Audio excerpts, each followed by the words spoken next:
Now let's talk about how often you should put on your events, and I'll give you a few rules of thumb. This video is brought to you by Appy Pie Academy.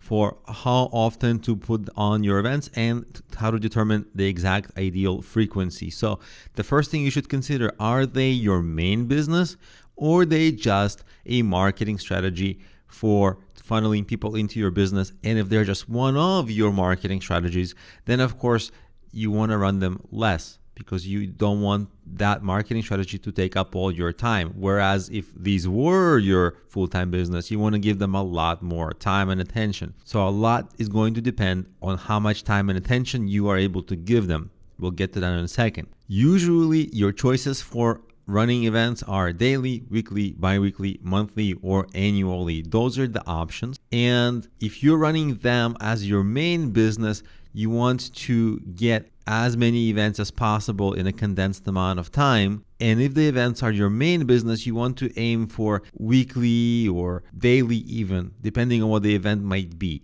But weekly is great. And if you're doing the events as a marketing strategy only to feed customers into some other business or to position you as a thought leader, then maybe bi-weekly or monthly is plenty. And the true key to success is consistency and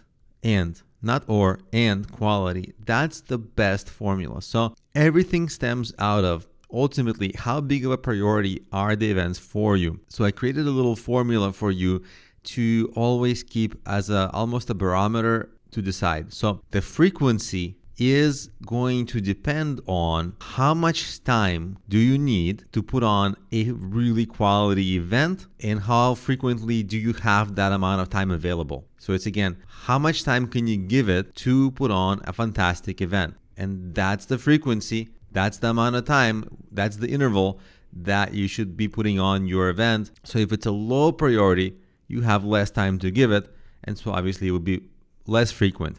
If it's a high priority, you've got a lot of time to put into it, so you put in a lot of time for it, you have a lot of time, you give it the necessary time to make it very good, and you can do this more frequently because more of your time is devoted to running the event. So that's kind of like the little formula I created for you to, from now on, use in your mindset of when you're deciding how often should I run this event? Well, this is how often.